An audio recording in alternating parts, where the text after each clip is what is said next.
Welcome here to a very special edition of Wake Up Call with Dan Tortora. Here where sports meets life.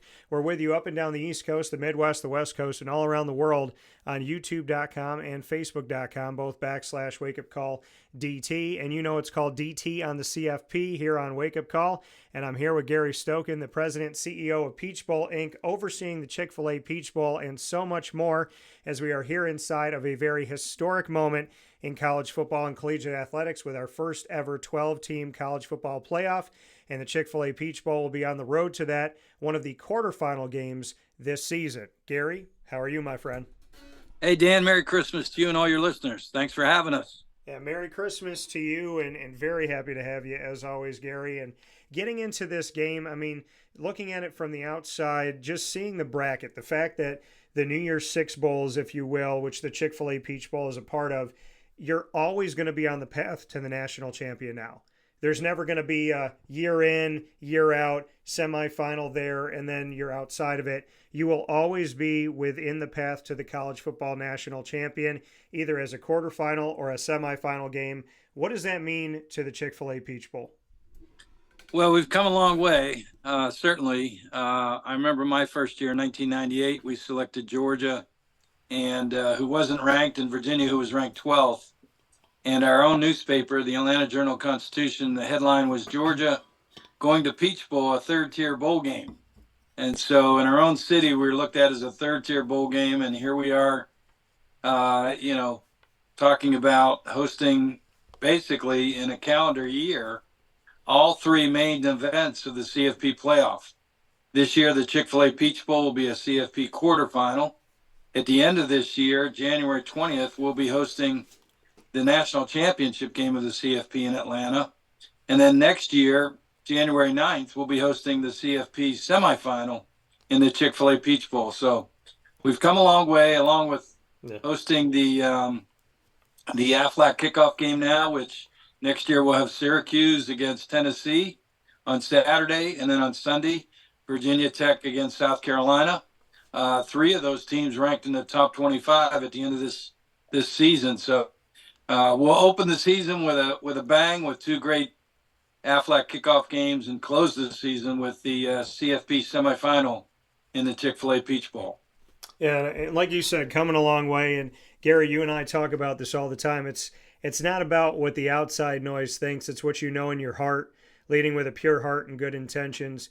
You have led this Peach Bowl, Inc., overseeing the Chick-fil-A Peach Bowl, the Aflac kickoff game, and so much more, helping to get the College Football Hall of Fame down to Atlanta, Georgia as well. With everything that you've done in service to the community, just what you could say to that effect, a pure heart and good intentions, that if you do things the right way, you do things with faith, you do things with God, you do things surrounding yourself with good people and morals and values, that it doesn't matter about who calls you a third tier this or whatever it may be.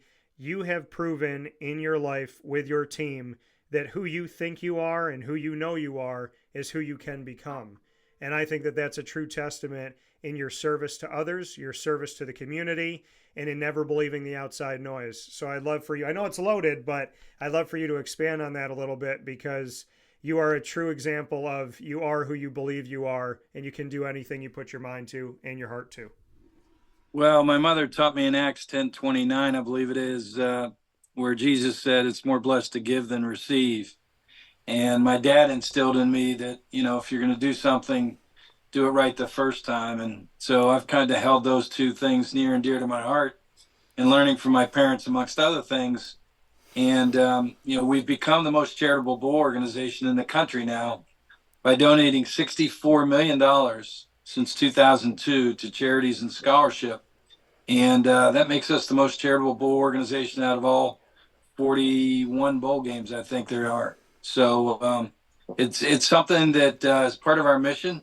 We were founded back in 1968, the ninth oldest bowl game, but the first game founded for charity.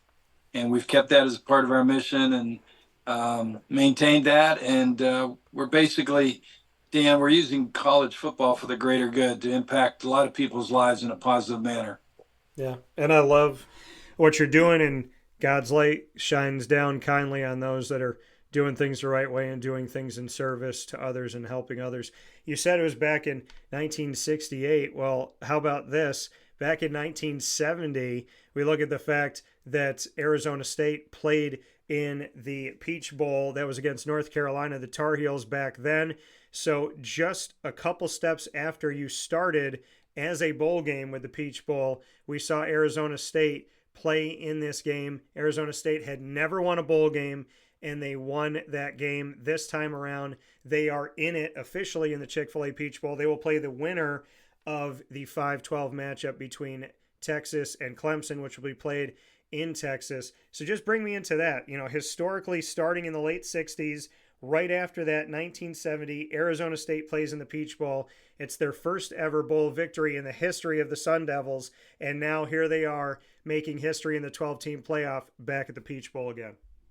Well, it's kind of like a start of a book. As I talked to some media today from Arizona, you know, I'm not sure that the chapter is going to be written yet that finishes their season, because they started coming out of the Big 12 or Pac-12 to the Big 12, picked to finish last in the conference. Yeah. Not only win the conference, win the bye to play in this Chick-fil-A Peach Bowl CFP quarterfinal with an All-American quarterback that transferred from Sacramento State, and a newcomer of the year in the Big 12, a quarterback who transferred from Michigan State, and a former head coach that's up for the Broyles Award as the offensive coordinator, assistant coach of the year, and a head coach that's 34 years old, went to school at Arizona State, and won the Big 12 Coach of the Year. So they have the opportunity to play against one of the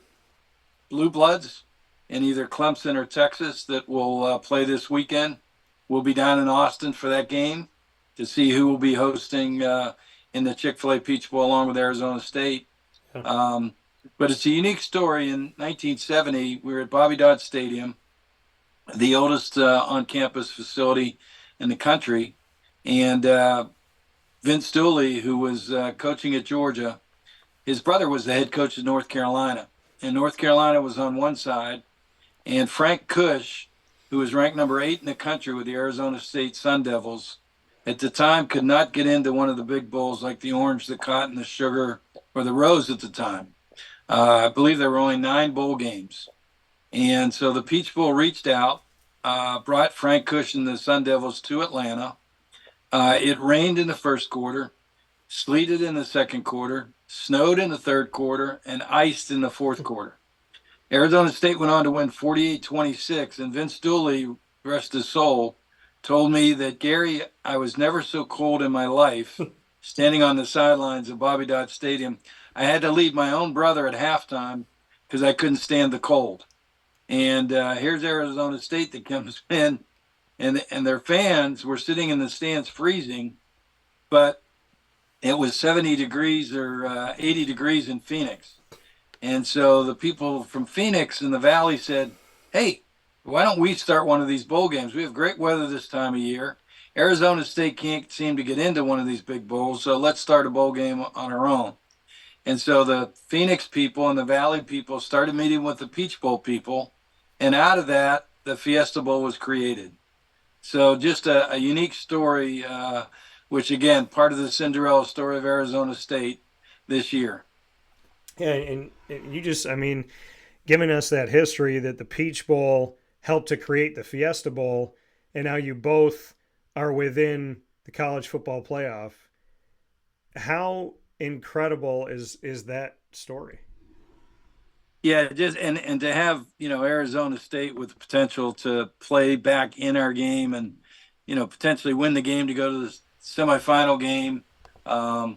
As I said, I'm not sure their book's been written yet. So stay tuned in the Chick-fil-A Peach Bowl on January 1st at 1 o'clock, because you could see something special here with Arizona State. Yeah, and we know that, like we talked about, they'll be facing off against Clemson or Texas. Texas has only lost 2 games this season. Both of those games are to Georgia, and that's why they are not one of the top 4 seeds in this college football playoff. Clemson was counted out a bunch of times, and they found a way Syracuse. Dabo Sweeney put it very nicely there. Dabo Sweeney, the head coach of the Clemson Tigers, he said, God opened a door with a little bit of help from Syracuse. The Syracuse head coach, Fran Brown, said, I got you, Dabo Sweeney. He said, I got you in. Got you in, baby, is what he said. So we got a Clemson team that won the ACC championship over a very good SMU, and we got a Texas team that's only stumbled against Georgia. What are your thoughts on that? I know you said you're going to be down in Austin for this, but whoever you get, that Clemson-Texas game kind of feels like a CFP semi, doesn't it? I mean, it seems like whoever you're going to get is going to be one heck of a matchup for Arizona State. Well, I think you're right. Clemson's really playing good football right now, and we had Clemson play in Atlanta against Georgia in our Aflac kickoff game this year, and Texas played in the SEC championship in Atlanta against Georgia. So ironically enough, whoever wins in Austin this weekend will be playing in Mercedes-Benz Stadium again, but also in the same locker room that they were in. So again, you can't write this script after looking at the beginning of the year, how things started. But yeah, Clemson and Texas, both really, really good teams. We're in for a real treasure on January 1st with Arizona State against either one of those blue bloods. Yeah, the first day of the new year for 2025, we'll be able to see this game. Gary, do you like the fact that we're in a place now, or being a part of the CFP, because you said in the past, like you were picking who was coming into your game. Now the college football playoff determines who's coming in. Do you like being a quarterfinal matchup in a world where it's conference champions that are put in here, that they take the top 4 of those conference champions highest ranked and put them in here? You have the 4th, and that being Arizona State. Do you like that it's conference champions? Because I know some coaches have been talking about the top 4 seeds should be the best 4. Right now in the CFP, the verbiage is that the top 5 highest ranked conference champions get in automatic bids. The top 4 get a bye through the first round. You have one of those teams in Arizona State who won the Big 12. Do you like conference champions having the quarterfinal place? I think in anything you do the first time, there's unintended consequences. And I think the commissioners are learning this first year. They wanted to make the conference championship games valuable because they make a lot of money out of those. And they wanted to crown a conference champ and reward them by giving them an automatic qualification into the CFP 12-team playoff. Yeah. They did give them the buys as well. And so I think they're going to look at that for the next iteration, which will take place in 2026 of the new college football playoff, whether they, like NCAA basketball, a conference champ gets in automatically, but they're not guaranteed a seed, or do they go to 14, or do they go to 16? Do they take top 12 teams, automatic qualifiers? All that remains to be seen after they learn through this first year, and then next year as well, because that's the last year of our contracts that we originally signed 12-year deals back in 2014. Yeah, it's going to be interesting to see this because we're seeing expansion, but we're already hearing with the Pac-12 coming back, is it going to go back to 6 automatic plus 6 at large instead of the 5+7 rule? Are we going to see a change with conference champions not necessarily being the top seeds? What's going to happen here? You are connected when it comes to Peach Bowl Inc. and the Chick-fil-A Peach Bowl to the Dodd Trophy. Syracuse head coach Fran Brown was named Coach of the Week to start off December. What can you say about having this Dodd Trophy, the meaning of this trophy historically for you? We see the finalists that we have here, and some of these finalists are coaches that I've gotten to be around. Definitely Coach Monken at the Army-Navy game this past week. So just what you could say to the Dodd Trophy, how you honor coaches throughout the week, and connecting to Fran Brown, just maybe what stands out about him since you're going to have him there for the Aflac kickoff game next season. Well, Fran's done a heck of a job there at Syracuse. I know this is a big time for Syracuse because with Kyle McCord, who did a tremendous job this year for Syracuse at quarterback, they have to recruit another quarterback to bring in this year. But our coach of the year in the Dodd Trophy is very special to us because it mirrors, what we stand for, which is scholarship, leadership, and integrity. You have to win on the field, obviously, to be a coach of the year, but it's what you do off the field with your players. Do you graduate them? What's your involvement in the community? Those are things that matter a great deal in deciding who gets the Dodd Trophy. And a lot of the coaches of the year who've won this will tell you this is the one award that they really want to win because what it means, off the field with what they've done in the community and what they've done with their students in graduating them. So it'll be interesting. We'll announce it at the Chick-fil-A Peach Bowl this year.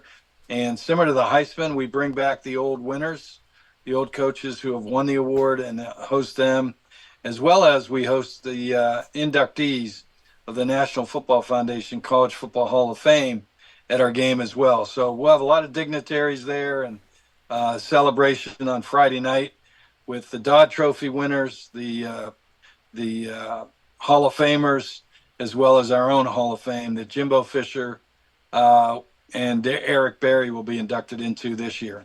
Yeah, absolutely incredible. And like you said, I mean, you get to finish the season at Mercedes-Benz Stadium for this national championship happening in Atlanta, Georgia on January 20th, and then start the season in just right down the road. When you look at the Aflac kickoff game, it's down the road, I say, in my head, because you and I both know this. When the season ends on January 20th, we're going to be like, oh, we got some time. And then we snap our fingers and we're seeing each other at the ACC kickoff again. So how poetic is it for you that you get to end this season in Mercedes-Benz Stadium in Atlanta, and then you get to start next season with Syracuse and Tennessee right there for the kickoff, the first of two kickoff games? Well, it's one of the things that we created back in 2008 when we didn't get into the original BCS. I went to my board and I said, if they're not going to let us on the BCS on the backside of the season, we're going to start the BCS on the front side of the season. And prior to this, there were a lot of nondescript games where TV viewership wasn't very high, attendance wasn't very great. And we went out and got Clemson and Alabama.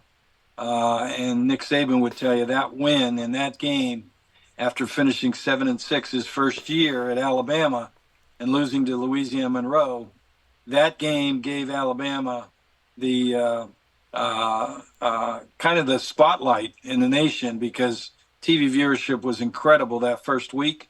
And he would tell you that was the start of the dynasty that Alabama was on when Nick Saban was coaching. So it's going to be a great matchup with Syracuse and Tennessee. There'll be a lot of orange in Mercedes-Benz Stadium. And then we'll follow that up on Sunday, the first weekend, with Virginia Tech and South Carolina. And, we're off and running. And then, as I said earlier, finish with the Chick-fil-A Peach Bowl college football playoff semifinal. So, college football, 4 of the big conventions, the 6 biggest conventions in Atlanta are college football games. Our 2 kickoff games, the Chick-fil-A Peach Bowl, and then the SEC championship game. So, college football is awfully important economic impact-wise to Atlanta because we're the 4th largest convention town in the United States, and yet 4 of the top 6 conventions are college football games. So that's why a lot of people, along with having the College Football Hall of Fame in Atlanta, point to us as being the capital of college football. I love it. Final note here to let people know you have the Chick-fil-A Peach Bowl inside of the quarterfinals this year. When you're the host area, Mercedes-Benz Stadium, when it's the same stadium, same city for the national championship, is your team there running this? Like you're running the Chick-fil-A Peach Bowl for the national championship to be the host city at Mercedes-Benz Stadium in Atlanta, Georgia. How does the mechanics of that all run? Is it you and the team from Peach Bowl Inc.? How does that go? No, we'll help with some volunteers, and some of our staff will volunteer for it. But the CFP has their own staff to run the national championship game with Mercedes-Benz Stadium staff. But we provide some help with volunteers, and some of our staff help out where we're called on. So we'll enjoy the opportunity to just enjoy a college football game in Mercedes-Benz Stadium instead of having to put it on and run it. Coming from Gary Stokan, the president and CEO of Peach Bowl Inc. You can find the Chick-fil-A Peach Bowl in the quarterfinals this year, the semifinals next season. They're going to have the winner of Clemson, Texas up against Arizona State, and I will be down there by the grace of God January 1st for that 1 p.m. Eastern Time kickoff. Gary, as always, it is my honor, my pleasure to call you a friend beyond everything else. I look forward to seeing you. I thank you and Matt Garvey and your team for all the work you do and for the opportunity and for taking a chance on me so many years ago and continuing to do that. And above all, I want to say thank you for all that you do in the community, all that you give back and doing God's work. And a very Merry Christmas to you and your family. Well, Dan, thank you. I've always been impressed by the professionalism that you exhibit and first-class broadcast and first-class relationships that you've been able to build through the years. So thanks so much for having us, and we look forward to hosting you January 1st, and Merry Christmas to you and your family.